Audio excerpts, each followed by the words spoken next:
Sejatinya gelombang pemutusan hubungan kerja yang makin masif di awal 2025 ini menjadi alarm keras bagi pemerintah.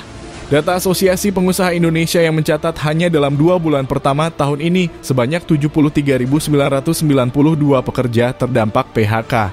Bahkan proyeksi BPJS Ketenagakerjaan, angka tersebut bisa melonjak hingga 280.000 orang. Ini adalah cerminan betapa rapuhnya daya tahan ekonomi nasional terhadap tekanan struktural. Kebijakan efisiensi yang awalnya ditujukan menyehatkan fiskal kini justru mencekik perputaran ekonomi daerah, melemahkan banyak sektor. Ini adalah ironi kebijakan. Penghematan belanja tidak disertai penyesuaian arah justru menjadi kontraproduktif.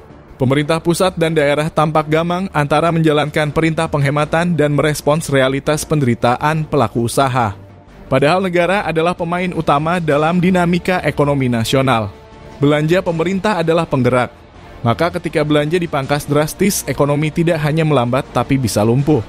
Efisiensi seharusnya tidak dimaknai sebagai penghentian aktivitas ekonomi, melainkan sebagai pengalihan belanja ke sektor yang lebih produktif. Rapat boleh tidak dilakukan di hotel, tapi belanja harus tetap pada program yang berdampak langsung ke ekonomi rakyat. Ada pula tantangan di sektor properti dan konstruksi yang kini menghadapi kemacetan arus kas. Ini juga bagian dari efek domino yang tak bisa dipisahkan. Ketika pengembang sulit menjual unit karena daya beli menurun, saat kontraktor kehilangan proyek karena APBD tak kunjung turun, maka semua sektor pendukung ikut terseret transportasi, logistik, dan material bangunan. Negara harus hadir bukan sekadar sebagai regulator, tetapi sebagai motor penggerak proyek sekaligus penjamin stabilitas.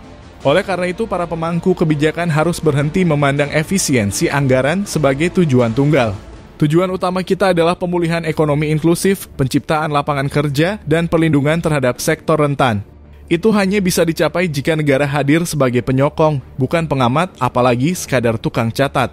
Tidak cukup lagi berbicara soal pertumbuhan 5% di Jakarta ketika realitas di Makassar, Medan, Madiun, dan kota lain toko-tokonya tutup, hotel sepi, dan pekerja pulang dengan tatapan hampa.